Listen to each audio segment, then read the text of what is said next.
This Friday, over 1,000 University of London students swarmed Sheffield Street as part of the UK climate strike, a gathering of students from across the country to protest against government inaction on climate change.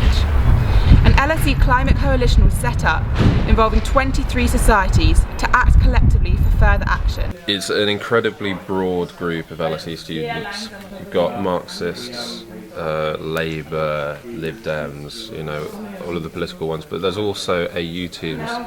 We have rugby and netball are supporting the climate coalition as well. I think that the power of the climate coalition to demonstrate to LSE as an institution that multiple different identities of students can fit within this movement that is collective. So in October 2018, the IPCC published their report on the impacts of climate change. So we wondered if you could tell us a little bit about that report and maybe what it means for the conversation around climate change.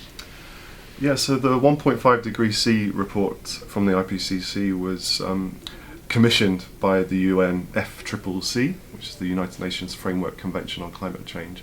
And that came as a direct result of the Paris Agreement. And the Paris Agreement, you might remember, was about keeping warming well below 2 degrees C. That's the language that they use, well below, and ideally 1.5 degrees C. So coming out of that agreement, the UN decided to commission the IPCC to produce a report on exactly how do we go about achieving this 1.5 degrees C goal. This report was published in October 2018 and it called for immediate action in order to limit global warming. It highlighted the urgency required and galvanised the youth. The youth-led movement is part of the communication strategy, and the important message is getting across to people. The youthness of the movement is actually something that allows it to be taken more seriously, that has gained attention, and so is the strike element. People are talking about it a lot, and it is an international youth-led movement. We are the future. LSE students are also hoping that their involvement today will provide an impetus for change around campus. At other universities, and including my former institution, there's a big movement to divest financial interests in fossil fuel extraction. So that's the university will have a lot of endowments, a lot of money embedded in funds that might be invested in Shell or BP and things like that. So that's something that is an option that can be looked at for persuading universities to change its behaviour. But not only financial investments in the extraction of fossil fuels, but any academic investments as well, other people involved in research. This year what we're aiming to do is perhaps a series of talks, discussions, speeches, that kind of thing, that will enable us to carry on coalition building and also attention building, I suppose.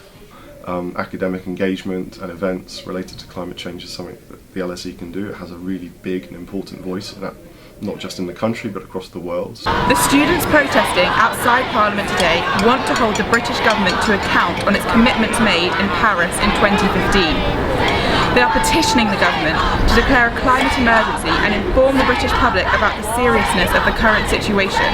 It's a multifaceted effort. They need more green and blue efforts in cities, and we need to build infrastructure now to make sure that we are equipped to deal with the actual changes of climate change, because it's not going to change within a couple of years. It's going to take decades for us to actually reverse the impact that has had now. And this means not only investing in our own cities, but cities abroad.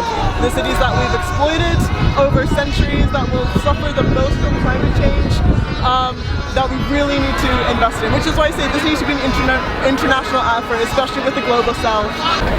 They are also demanding that climate issues are added to the current national curriculum to make climate change an educational priority.